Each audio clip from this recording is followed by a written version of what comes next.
We have the Executive Director for Safety and Security from the City of Cape Town. It's Mr. Richard Bosman who is on the line for us. All right, Mr. Bosman, thank you for joining us. When you see the force that was used and it was captured on camera, what is your response? Do you feel that police and officials acted inappropriately? Okay. Hi, good afternoon to you. Thank you for having me. Yes, based on what footage has been provided to us, I think it's the same YouTube clip that you guys looked at, and also some photos that we've received. Clearly, the conduct wasn't what the city expects of its staff. An investigation has commenced this morning already at 10 o'clock. I've asked for a preliminary report by Friday so that the city can take whatever disciplinary action is required to take. But I would like to say to you and put it on record that from the city's point of view, we cannot condone our staff ill-treating people, even when they're enforcing the law, and we will take the necessary action where appropriate. Do we know if Lunga Nono, this is the person that was arrested for singing outside of their allocated time, we understand, is he currently in prison as you and I speak? No, he was not detained. After he was issued with a fine last night, and once the fine was issued, both him and his wife were immediately released from the police station. They're not in custody. Mr. Bosman, give us an indication of how many times you give a warning to this musician before you then remove him from his allocated, from the area where he's supposed to, of course, perform during allocated times. Were there warnings given? Yes, the warnings have been issued to the said gentleman over the past 3 months on an almost daily basis so far by staff, and he's been asked to stop after the allocated time that was given to him.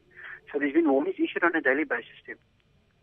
Now, when it comes to the handling of future issues like this, of course, there's going to be a terrible amount of sensitivity regarding those who are trying to make even being an informal living in that part of Cape Town as well. What do you suppose it is that it leaves for tourists who could very well have witnessed the behaviour by those working for the City of Cape Town?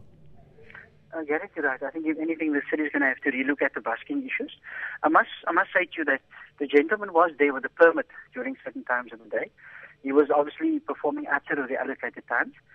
The concerns that are normally raised by the businesses in the area, and they felt that outside of the normal operating times, he being there was causing a disruption to the clients, and it was causing an obstruction. So in terms of the busking issues, we're going to relook at how we manage this and have a relook at managing the times around it also. Okay, Mr. Bosman, give us an indication as to why police and officials acted in this manner, because we also hear that they actually smashed his guitar in the process.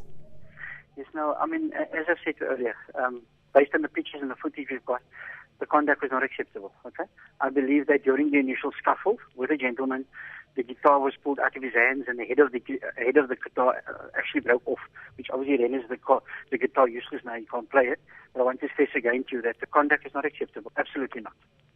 Just as a final question to you, Mr. Bosman, is the city going to replace this guitar that this man has now lost after it's been broken? We haven't had any request from him yet to look at replacing the guitar. In actual fact, what I picked up from the Twitter site yesterday was that a Good Samaritan in the city has already provided him with a different guitar. Looking at assisting him with replacing the guitar, definitely.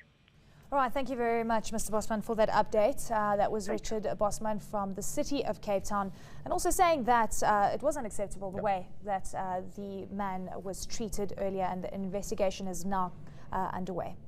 News that moves. eNCA.com.